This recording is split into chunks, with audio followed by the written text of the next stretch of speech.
저는 무덤을 옮기는 이장을 여러 차례 해봤어요. 우리 성도들이 조상의 묘를 옮기게 되었으니 동참해달라고 부탁을 해서 그 작업을 한 적도 있고, 우리 친척 중에 또 이장하신 분이 있어서 또 참여한 적이 있었습니다. 이장하려면은 삽과 괭이 같은 도구를 준비해야죠. 봉분을 허물어뜨리고 조심스럽게 파 내려가면은 관이 있는 곳까지 내려오거든요. 근데 그 관은 되게 보면은 썩어서 없어요. 그리고는 조금 더 내려가면은 그때 허연 해골이 드러나게 됩니다. 참 그 해골을 어떻게 하느냐, 미리서 준비해 간 상자에 깨끗한 종이를 깔고요, 거기 지금 드러나는 그 해골을 머리뼈부터 조심스럽게 그 상자에다가 옮기는 거예요. 옮길 때 그냥 옮기는 게 아니에요. 순서대로 그대로 배열을 합니다. 뼈 중에 이게 좀 그대로 안 있고 이곳저곳 흩어진 그 뼈들이 있거든요. 그걸 갖다가 순서대로 다 배열을 해야 됩니다. 목뼈, 가슴뼈, 그리고 손, 발 이렇게 해서 정확하게 그걸 배열을 해서 정성껏 모셔야 되거든요. 그런데 어떤 뼈는요, 그 물이 나는 곳에 묘를 써가지고 그냥 색깔이 새까맣게 변한 뼈들도 있어요. 그리고 또 뼈 중에는 그 물 때문에 녹아서 없어져서 꼭 있어야 할 뼈를 못 찾는 경우도 없잖아, 있습니다. 그 이장을 하면서 제가 느낀 점은 뭐냐면은, 사람이 평생 살다가 이 세상 떠나고 난 다음에 남겨진 흔적인데, 그걸 보면은 참 허무하다라는 그런 느낌이 좀 들었습니다. 그리고 그 뼈를 볼 때 좀 흉하다는 그런 느낌도 들었어요. 왜 그런지 모르겠어요. 사람의 뼈인데 그게 좀 예쁘고 아름답게 보이는 게 아니라 뭔가 좀 흉한 느낌이 들기도 했습니다. 오늘 우리가 봉독한 에스겔 37장 말씀은 바로 해골에 대한 말씀이거든요. 오늘 말씀은 누가 기록했죠? 선지자 에스겔이 기록한 말씀이거든요. 어느 날 하나님께서 비몽사몽간의 환상 중에 에스겔을 데리고 어디론가 가셨어요. 거기 가보니까 골짜기가 나오는데 세상에 예상치 못한 일이 벌어졌습니다. 그 골짜기에 그 백골, 유골이 그냥 널려져 있는 거예요. 보니까 수백 명의 유골인 것 같아요. 아니, 그 이상의 수천 명의 유골인 것 같아요. 엄청난 많은 그 해골들이 널려져 있는 거예요. 얼마나 놀랬겠어요. 그 모습을 바라보면서 옛날 그 에스겔은 군사들, 그러니까 군인들의 유골처럼 느꼈습니다. 옛날에는 전쟁을 하면은 요즘처럼 그렇게 그 미사일이나 포 같은 것을 활용을 못 하잖아요.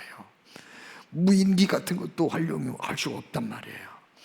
기껏해야 활을 쏘는 거, 뭐 창을 던지는 거, 이 정도죠. 그러다가 최종적인 승자를 가리는 시간이 되면은요, 근접 백병전으로 결판을 냈거든요. 백병전이란 뭐예요? 이제 아군과 적군이 막 부딪혀가지고 싸우는 거예요. 칼과 창을 통해서 싸우는 겁니다. 그러다 보면은 아무리 강한 군대라고 하더라도 일방적이기는 어렵거든요. 그러니까는 이 쌍방이 사실 엄청난 희생자를 낼 수밖에 없어요.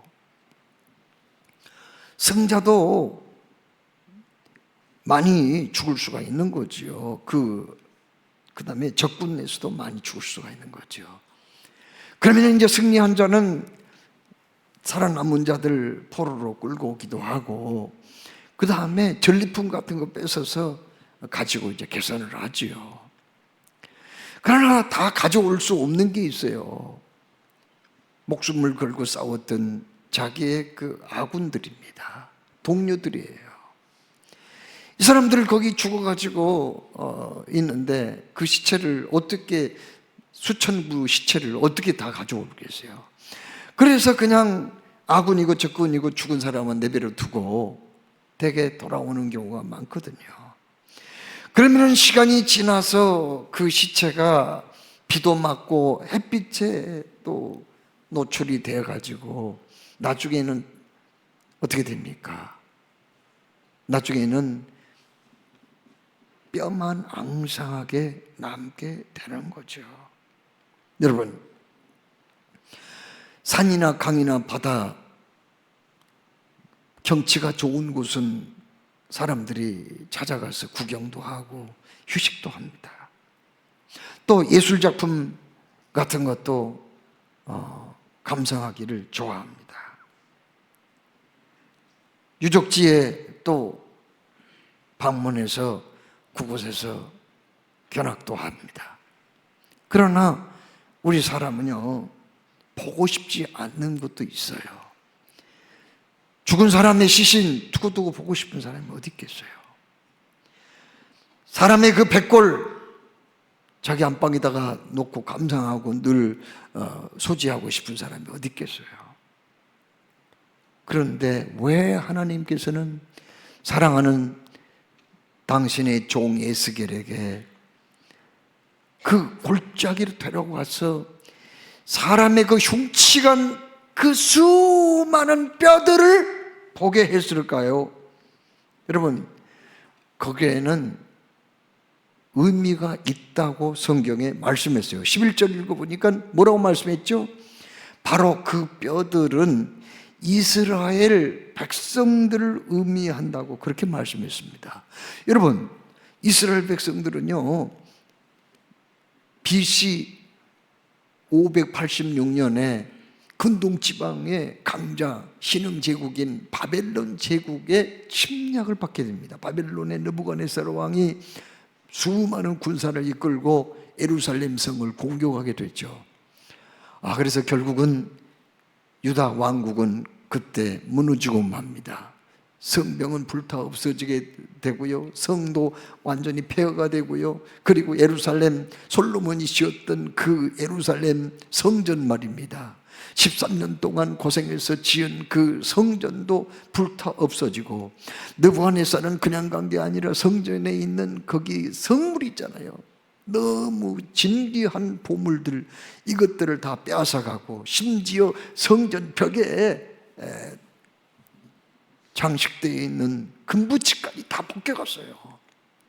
돌 위에 돌 하나도 없이 다 무너뜨리고 말았습니다.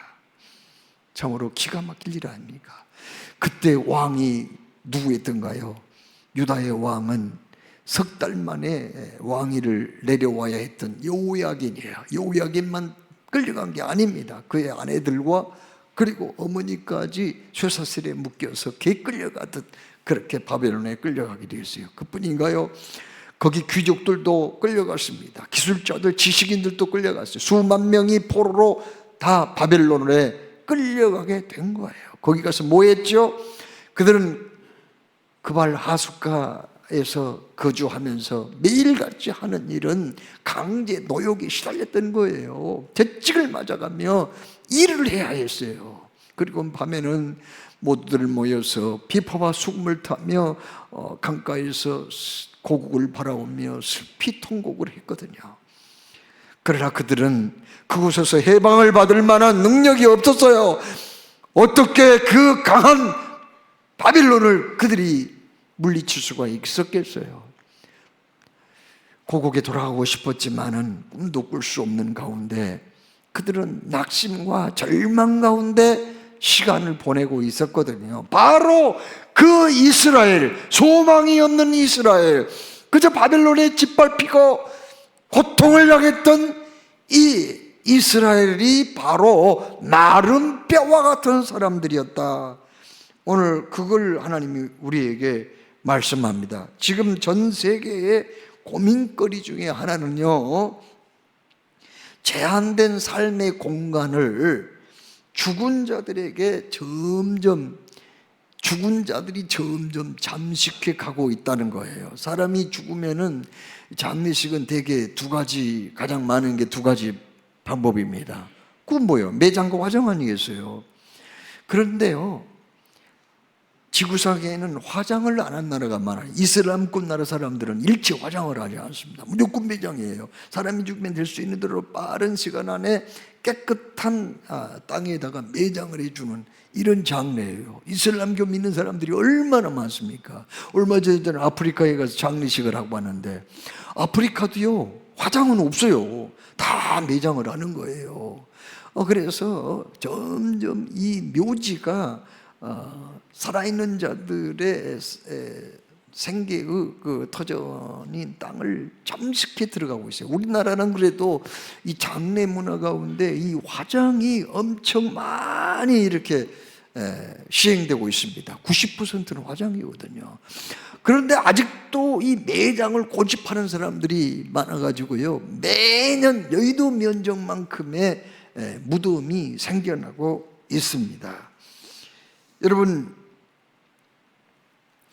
시신이 묻힌 곳만이 무덤은 아니에요. 그러면요, 겉으로는 살아있는 것 같지만 생명이 없는 곳 있거든요. 그곳이 무덤이죠. 여기에서 마른 뼈로 비유한 이스라엘 이 백성들은 다 죽고 없다는 그런 얘기가 아니라, 사실은 생명력을 잃어버렸기 때문에 그들은 시체와 같았다. 백골과 같은 마른 뼈와 같은 사람들이었다. 이렇게 하나님이 말씀을 하셨습니다. 오래전에 우리 교회에서 부흥회를 인도했던 곡성 단일 수양관 박영문 원장의 간증이 왜 이렇게 잊혀지지 않는지 모르겠어요. 그분은 조폭이었어요. 조폭. 아주 못된 짓 골라서 했던 사람이었습니다. 자기 아내에게 자꾸 폭행을 하고 폭언을 하는 일로 아내가 못 살겠다고 집을 나가버렸어요. 그래서 자기 처갓집에 가가지고 장인 장모님을 협박하면서 빨리 딸 내놓으시오. 어디다 숨겼냐고. 그러니까 모른다고 자꾸 그러는 거예요. 그래서 이 사람이 악한 마음을 품었죠. 처갓댁 식구들을 내가 몰살을 시켜야 되겠다. 어떤 방법으로?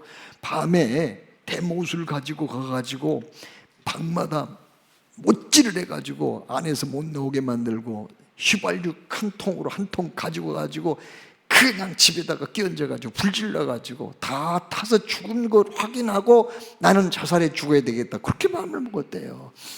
그래가지고 이제 드디어 내일이 그날이에요.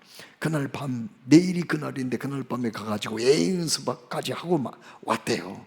그래가지고 담배 한 대를 딱 피우려고 하는데 그때에 놀라운 일이 벌어졌습니다. 하늘에서 황금마차가 왔는데, 이상하다. 왜 무슨 황금마차야? 이렇게 봤는데 그 말을 하는 순간에 빨간 잠바를 입었던 자기 자신이 거기 타고 있는 거예요. 그래서 이제 천국과 지옥 여행을 떠나게 되었는데, 거기에서 말로 할 수 없는 놀라운 모습들을 보고 듣고 돌아온 거예요. 그리고 예수를 믿게 된 거예요. 참 놀라운 변화가 일어났습니다. 박영문이 예수 믿고 구원받았대. 그 천하의 못된 깡패가 새 사람 됐다더라. 그 말을 듣고요, 이곳저곳 교회에서 그를 초청해가지고 간증을 듣고 싶었어요. 그래서 종종 주일날 밤에는 다른 교회 가가지고 간증을 하게 되는데, 어느 날 초청받은 교회에 가서 간증을 하고 이제 버스를 타고 집에 오는데, 집 근처에 버스에서 내려가지고 걸어서 이제 집으로 들어가려고 하는데 앞에 술집 하나가 나타난 거예요. 그런데 술집에서 풍기는 그 술 냄새가 자기 코끝을 자극했어요. 술을 너무 좋아했던 사람이잖아요. 그래서 하나님 앞에 그날 그렇게 얘기했대요. 하나님, 나에게 저 술집에서 딱 술 한 잔만 먹고 갈게요. 오늘 밤만 좀 눈 감아주세요. 그래가지고 술집 문을 확 여는데 그냥 담배 연기가 술집의 그 넓은 홀에 가득 차 있었는데, 봤더니 그 사람들이 모여서 담배 연기 속에서 그냥 왁자질거 잡담하고 웃는 사람, 때로는 그냥 입에 담을 수 없는 욕을 퍼부으면서 얘기를 하는 사람, 껄껄껄 웃는 사람들 뭐 별소리가 다 들리는데 자세히 봤더니 그 담배 연기 속에서 자세히 봤더니 거기 앉아있는 사람들이 전부 다 뱀으로 보인 거예요. 뱀이 탁자 앞에서 술을 마시고 있더래요. 으아 하고 놀래가지고 문을 닫고 나왔거든요. 그런데 그 술집 길 건너편에 전봇대가 하나 있었는데 전봇대에서 어떤 사람이 술에 취해가지고 왁왁 하면서 오바이트를 하고 있더래요. 그래서 자세히 그 사람한테 이렇게 봤더니 처음에는 분명히 사람 같았는데 사람이 아니라 구렁이가 꽈리를 틀고 이렇게 전봇대를 타고 올라가는 그 모습을 보고 너무 또 놀라게 된 거예요. 참 그날 밤에 참 이상한 체험을 했습니다. 그 길가에 사람들이 자전거를 타고 가는데 가끔은 또 뱀이 자전거를 타고 가는 사람도 있고요. 지나가는 버스 안을 봤더니 버스 안에도 사람도 있지만은 뱀들이 거기에 앉아 있더라는 거예요. 그걸 보고 하나님이 왜 나한테 저런 걸 보여주실까? 자기는 나중에 깨닫게 됐대요. 뭐냐면은 너도 믿기 전에는 사람이 아니었어. 이 세상에 멀쩡하게 겉은 사람같이 보이지만은 아직 사람이 되지 못한 그런 존재들이 많이 있다는 것을 자기에게 깨닫게 하시려고 하나님이 그렇게 하셨다는 것을 자기가 깨닫게 되었습니다. 실존주의 철학자들은 그런 얘기를 하고 있습니다. 바로 겉으로 살아있는 것 같은 그런 사람들 중에도 생명력이 없는 사람들이 많이 있단 말이에요. 실존주의 철학자들은 나는 누구인가? 그런 질문부터 시작하거든요. 그런데 실제로 보면은 분명히 겉은 사람 모양이지만은 생명력이 없는 사람이 많다는 거예요. 그래서 자기가 어디서 왔다 어디로 가는지도 모르고요. 자기의 인생의 진정한 목표가 무엇인지 그것도 없고요. 그냥 분노와 근심과 좌절과 복수심 등의 상한 감정에 사로잡혀서 살다가 이 세상을 떠나는 사람들이 그렇게 많다는 겁니다. 자, 그러면 하나님은 진정한 인간으로서의 삶을 영위하지 못한 그 사람들에 대해서 어떻게 대하실까요? 그들을 방치할까요? 무관심할까요? 그건 아니라는 거예요. 그러면요, 에베소 2장 1절에 그는 허물과 죄로 죽었던 너희를 살리셨도다 이렇게 말씀했거든요. 우리도요, 믿기 전에는 이 사람이 아니었다는 거예요. 산 사람이 아니었어. 죽은 사람이었대요. 그런데 허물과 죄로 죽었던 너희를 살리셨도다 이렇게 말씀합니다. 하나님은 그들을 살리시는 일을 최우선순위에 두고 일하신다는 것을 오늘 우리에게 말씀합니다. 그러면 그 죽은 사람을 하나님이 어떻게 살리기를 원하셨나요? 하나님은 1단계와 2단계로 나누어서 그 일을 하시기 원하신다고 오늘 우리가 봉독한 말씀 가운데 그렇게 말씀하고 있습니다. 첫째, 마른 뼈들을 향하여 하나님의 말씀을 대언하라 이렇게 말씀하셨거든요. 3절 4절에 그가 내게 이르시되 인자야 이 뼈들이 능히 살 수 있겠느냐 하시기로 내가 대답하되 주 여호와여 주께서 하시나이다. 또 내게 이르시되 너는 이 모든 뼈에게 대언하여 이르기를 너희 마른 뼈들아 여호와의 말씀을 들을지어다 이렇게 대언을 하라는 거예요. 여러분, 에스겔 선지자는 하나님의 말씀에 따라 이 마른 뼈들에게 가서 대언을 했거든요. 7절 말씀에 이에 내가 명을 따라 대언할 때 어떤 일이 벌어졌죠? 소리가 나고 움직이더니 이 뼈 저 뼈가 들어맞아서 뼈들이 서로 연락하더라. 그의 말이 떨어지기가 무섭게 생명의 역사가 일어났다는 거예요. 어떤 일이요? 흩어져 있던 뼈들이 막 그냥 자기 자리를 찾는 거예요. 다 맞춰지는 거예요. 덜그덕 소리를 내면서요. 그러더니 어떤 일이 벌어졌어요. 8절에 그 뼈에 힘줄이 생기고요, 살이 오르며 가죽이 덮이게 되었어요. 대단한 일 아니에요. 이것은 마른 뼈와 같이 불가능했던 이스라엘의 회복을 의미하거든요. 자, 그러면 왜 하나님은 그 뼈들을 다시 살리기 위해서 말씀을 대언하라고 그렇게 말씀했나요? 여러분, 아니 뼈한테, 그 죽은 뼈한테 그 대언한 데는 무슨 효과가 있을까요? 제가 공동묘지가 가지고 뼈들이여 일어나시오, 그런 다음에 얼마나 우스운 일이에요. 지나가다 그 꼴 보면은 저 사람 맛이 간 사람 아닌가 그렇게 할 거 아니에요. 그런데 왜 에스겔에게 하나님의 말씀을 대언하라고 그렇게 말씀했나요? 사실은요, 오늘 성경 말씀을 잘 읽어보면은, 여러분, 왜 그 골짜기의 뼈들이 죽었나요? 왜 말라버렸냐고요? 그것은 창세기 2장으로 올라가야 돼요.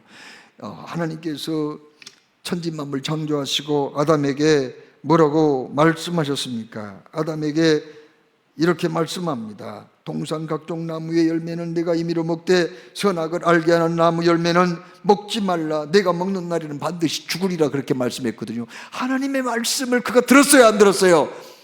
3장 6절 말씀에 하나님의 말씀을 듣지 않았어요. 그리고는 결국은 죽어버렸거든요. 백골이 되어버렸다고요. 해골이 됐다니까요. 이제 해골이 돼버린 인간들이 어떻게 하면 살 수 있어요? 그 반대로 하면 되죠. 하나님의 말씀을 들으면 되는 거예요. 순종하면 되는 거예요. 그래서 오늘 여기 말씀에 하나님은 에스겔한테 하나님의 말씀을 그들에게 들려주라는 말이에요. 그들이 하나님 말씀 듣지 않아서 죽어서 백골이 되었으니까 그 백골을 살리려면 하나님의 말씀을 들려줘야 된다는 그런 얘기예요. 그래서 예수님이 뭐라고 말씀하셨느냐, 여러분 요한복음 5장 25절에 중요한 말씀이 있어요. 진실로 진실로 너희에게 이르노니 죽은 자들이 하나님의 음성을 들을 때가 오나니 곧 이때라. 듣는 자는 살아나리라. 아멘. 다 같이 따라서 하겠습니다. 듣는 자는 살아나리라. 듣는 자는 살아나리라. 이 하나님 말씀의 원리를 잘 들어보셔야 돼요. 저는 이 교회에서 사람들, 불신자가 와가지고 신자가 되고, 신자가 되어서 일꾼이 되고, 일꾼이 돼가지고 리더가 되고, 리더가 돼가지고 뭐 그냥 권사님, 불신자가 와가지고 권사님 되는 분도 있고, 또 집사님 된 분도 있고, 장로님 된 분도 있고, 불신자가 와가지고 목사가 된 사람도 있고요. 그런데요, 이분들이 맨 처음에 불신자, 안 믿는 상태에서 와가지고 신자가 되는 과정을 눈여겨보거든요. 그런데 그 과정 속에는 반드시 있는 게 있어요. 그건 뭐냐면은 하나님의 말씀을 받아들이더라고요. 말씀의 은혜를 받더라고요. 아멘으로 화답하더라고요. 그리고 말씀을 사모해요. 이런 사람들은 믿음이 쑥쑥쑥쑥 자라서 좋은 일꾼 되더라니까요. 그런데 믿음이 자라지 않는 사람들은요, 말씀을 받아들이지 않아요. 말씀에 대해 아멘이 없어요. 받아들임이 없어요. 그 사람은 영영 좋은 일꾼이 되지 못하더라니까요. 오늘 여기 말씀에 하나님이 뭐라고 했어요? 최초의 인간들이 하나님 말씀을 거부해서 정령 죽으리라는 말씀, 죽음이 이 땅에 찾아오게 됐는데, 죽은 그들을 살리려면은 어떻게 해요? 하나님의 말씀밖에 없어요. 그래서 나의 말을 너는 그 백골 앞에서, 그 해골들 앞에서 대언하라. 말씀을 들려줘라. 그러면 살아나리라. 이렇게 말씀한 거거든요. 여러분, 베드로전서 1장 23절에 뭐라고 말씀했어요? 너희가 거듭난 것이 썩어질 씨로 된 것이 아니요 썩지 아니할 씨로 된 것이니 하나님이 살아있고 항상 있는 말씀으로 되었느니라. 아멘. 주의 말씀이 들려오고 내 귀에 박히고 내 가슴에 감동을 주고 깨달음이 있으면은요, 그 사람은 살아나게 될 줄로 믿으시기 바랍니다. 그 사람 좋은 일꾼 돼요. 그 사람 반드시 거듭난 사람이 된다는 것을 여기 베드로전서 1장 23절에 분명히 말씀했어요. 여러분, 유명한 부흥사 수억의 사람에게 복음을 전했고 그 중에서 100만 명 이상의 영혼을 구원했다고 하는 D.L. 무디라고 하는 훌륭한 부흥사가 있거든요. 그런데 이 사람은 너무 집안이 가난해가지고 배움이 없었어요. 그래서 초등학교 제대로 못 졸업했어요. 그래서 시카고에 있는 자기 외삼촌 뭐 하고 있었냐면 구두방에 있거든요. 구두 수선공을 했어요. 거기에서 일을 하다가 그 가까운 동네 교회에서 부흥회를 했습니다. 부흥회 참석해가지고 너무나 뜨거운 은혜를 받았어요. 너무나 뜨거운 성령의 체험을 하고 나중에는 막 너무 가슴이 뜨거워가지고 그가 시카고를 지나가는 흘러가는 그 강물에 시내를 통과해 지나가는 강물에 그냥 붕덩 빠지기도 했대요. 세상에 얼마나 뜨거운 물이겠어요. 그런 은혜를 많이 받았다니까요. 그런데 이 사람이 은혜 받은 다음에 내가 이제는 주님을 위해서 온전히 살리라 다짐을 했건만 시간이 한 2주 3주 지나니까요 은혜가 서서히 식어버려요. 그리고는 하찮은 일로 자기 구두방에 온 사람하고 다투기도 하고요. 피곤하면 신경대고 그래요. 이게 뭐야 이게. 내가 성령에 불 받았는데 왜 이렇게 됐지? 이게 아직 안 되겠다. 나는 안 되겠어. 그리고 기도를 더 해야 돼. 더 은혜 받아야 돼 하고는 그가 산속에 들어가지고 금식하면서 기도했대요. 충만한 은혜를 받았어요. 그런데 갔다 왔는데 한 달, 두 달도 되기 전에 사람이요 자꾸 죄질 생각이 나더래요. 나쁜 생각이 들더라는 거예요. 남을 또 미워하게 되더래요. 이게 뭐야 이게. 역시 나 혼자의 힘으로는 안 되겠구나 하고 그 다음부터는요 유명한 부흥사들이 어디서 부흥한다면은 그냥 자기의 그 생계도 그냥 제껴놓고 거기에 참석해가지고 은혜를 받았어요. 그래서 그냥 한 6개월 이상을 부흥회만 쫓아다닌 거예요. 은혜를 또 충만하게 받았어요. 그런데 그것도 몇 달이 못 가더래요. 자꾸 마음에 갈등이 생기고 번민이 생기고요. 그리고 이상하게 그렇게 열심히 기도하다가도요 때로는 기도하기 싫기도 하고요. 교회도 또 열심히 다니다가 가끔은 오늘은 좀 쉬었으면 좋겠다 그런 생각도 들더래요. 그러다가 그가 우연히 성경을 폈는데 성경 로마서 10장 17절 말씀을 읽고 충격을 받았어요. 그 말씀이 무슨 말씀인가요? 그러므로 믿음은 들음에서 나며 들음은 그리스도의 말씀으로 말미암았느니라. 이 말씀을 너무 충격을 받았어요. 믿음이라는 게 꼭 부흥회만 쫓아다니는 데서 생기는 게 아니구나. 산쪽에 들어가서 기도만 한다고 생기는 게 아니구나. 믿음은 주의 말씀으로 말미암아 생기는구나. 이걸 깨달은 거예요. 그 다음부터 이 사람이요 하나님의 말씀을 가까이 했습니다. 성경을 읽기 시작한 거예요. 얼마나 성경 말씀이 꿀속에 묻어도 다는 걸 체험했어요. 때로는요 밥 먹는 것도 잊어버리고 성경 읽었대요. 때로는 잠자는 것도 잊어버리고 성경을 읽었다는 거예요. 성경을 읽으니까 너무 좋아.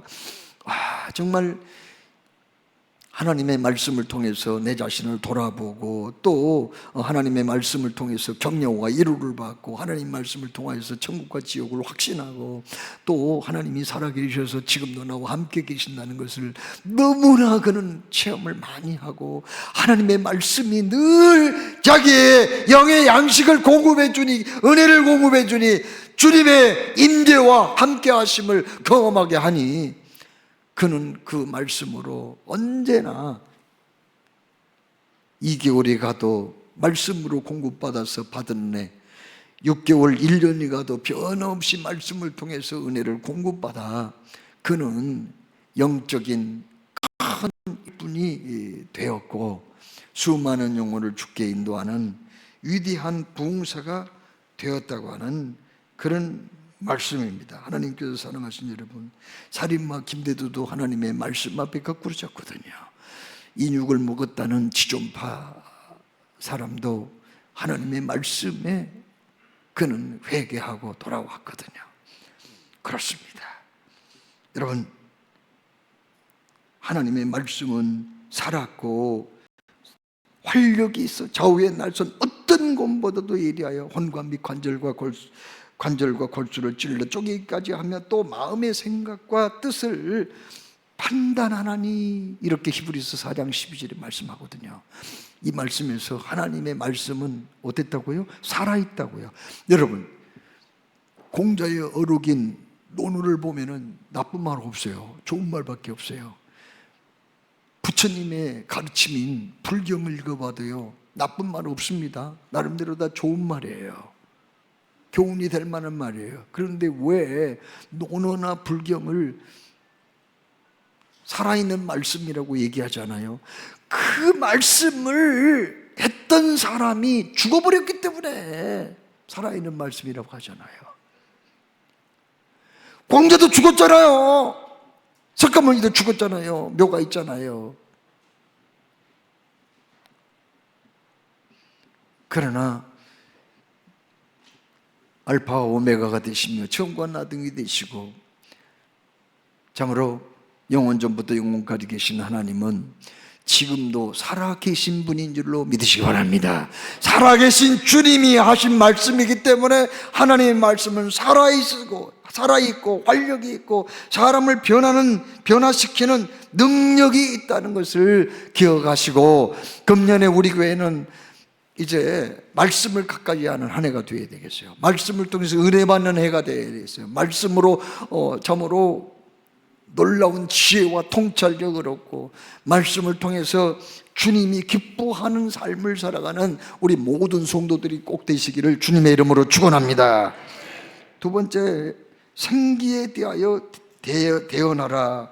8절에 에스겔이 마른 뼈들을 향하여 말씀을 대언하니까 뼈에 힘줄이 생기고 살이 오르고 또 가죽이 덮이고 그렇게 되었어요. 그러나 그것으로 완성이 된 건 아닙니다.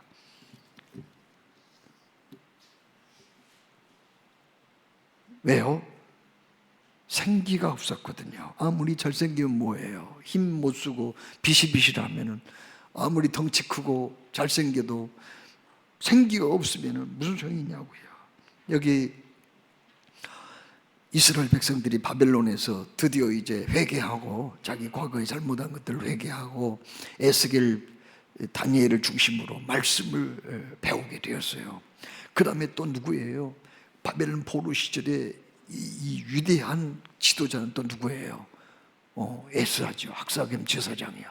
이 사람이에요. 이 에스라, 이 사람 대단한 사람이에요. 이 사람이 교환을 만들어 가지고 바벨론에서 그 백성들을 가르쳤어요. 그게 뭐죠? 에스라가 기록한 말씀이 거기 뭐죠? 역대상, 역대하예요. 과거 하나님이 우리 이스라엘 백성을 이렇게 사랑하시고 선택하셔서 오늘에 이르렀고, 이 민족을 버리지 않고 이 민족을 통해서 메시아 예수 그리스도가 오시게 된다는 그런 가르침을 하게 된 거예요. 이때 이 사람들이 막 회개 운동이 일어난 거예요. 그러나 그것으로 다 끝난 게 아닙니다. 그들은 왜요? 그들은 본국으로 귀환을 해야 되는데 그럴 힘은 아직 없었어요. 그런 믿음이 없었다니까요. 여러분, 왜 그랬을까요? 성경은 그들이 생기를 얻지 못했기 때문이라고 그렇게 말씀합니다. 그래서 하나님이 뭐라고 말씀해요? 9절 10절에 인자야 너는 생기를 향하여 대언하라. 생기에게 대언하여 이르기를 주 여호와의 말씀에 생기야 사방에서부터 와서 이 사망을 당한 자에게 불어서 살게 하라 하셨다. 이에 내가 그 명대로 대언하였더니 생기가 그들에게 들어가 그들이 곧 살아 일어나서 서는데 극히 큰 군대더라. 이렇게 말씀합니다. 여기 생기가 뭘까요? 성령이시죠. 그렇습니다. 곧바로 마른 뼈들이 살아나서 큰 군대가 되어서 결국은 그 힘 있는 군대가 예루살렘으로 귀환을 해서 예수아와 술바벨 중심으로 무너져 불타 없어진 성전을 다시 짓게 되고요. 또 에스라 느헤미야를 통해서 종교 계획이 일어나서 그들이 400~500년 후에 그 땅에 태어나실 예수님을 맞을 준비를 한다고 그렇게 말씀해 주셨습니다. 여러분, 성령은 왜 성령이 우리 안에 들어와야 될까요? 그것은 성령이 들어오셔야 우리가 살기 때문이죠. 성령님은 우리에게 능력을 주십니다. 또 성령님은 마른 뼈와 같은 우리를 능력 있는 군사로 사용하셔요.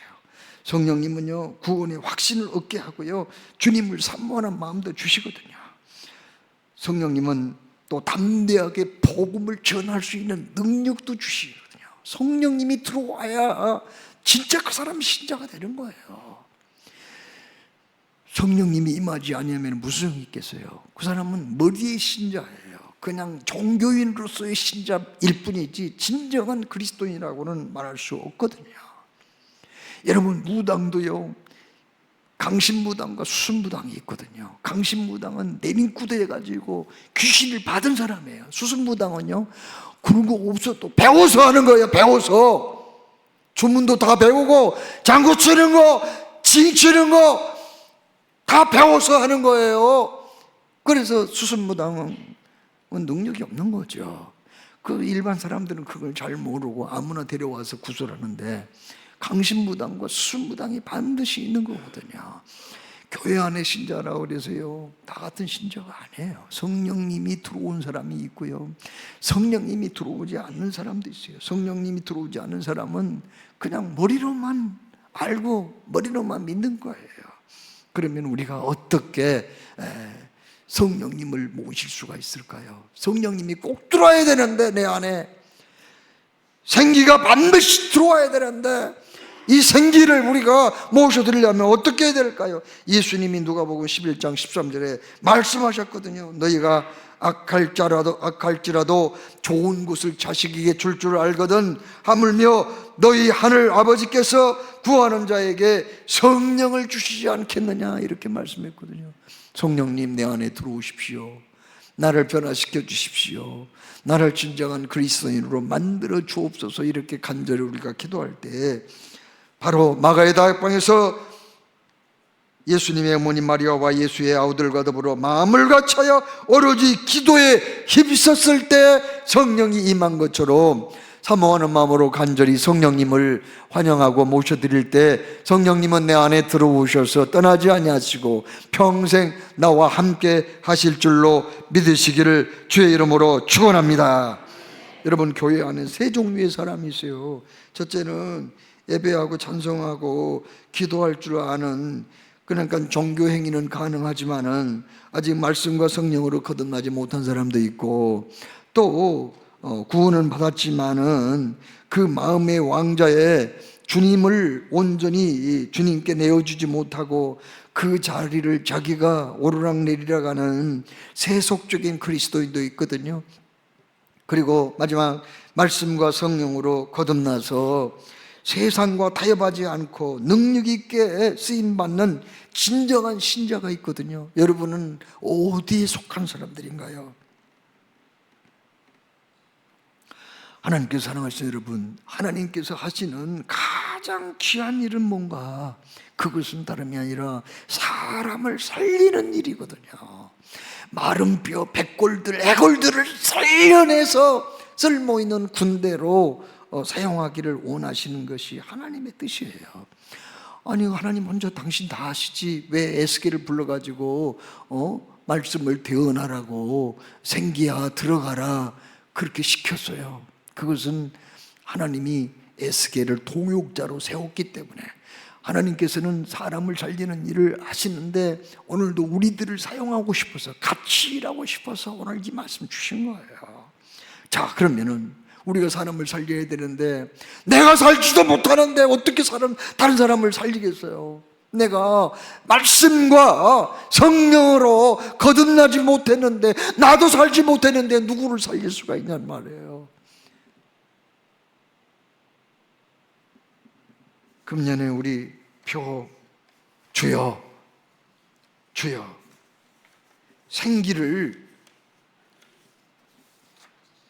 생기가 들어와, 주여 생기가 들어와 우리가 살게 하소서. 우리 연구표는 지역사회 섬기며 세계를 붓는 교회, 그리고 금년표는 주여 생기가 들어와 우리가 살게 하소서거든요. 오늘 금년표 우리가 기억하면서 우리의 간절한 기도의 제목이 되어 말씀의 사람, 성령의 사람이 되어 에스겔처럼 하나님께 사람 살리는 일에 귀하게 쓰임받는 저와 여러분이 되기를 주의 이름으로 축원합니다.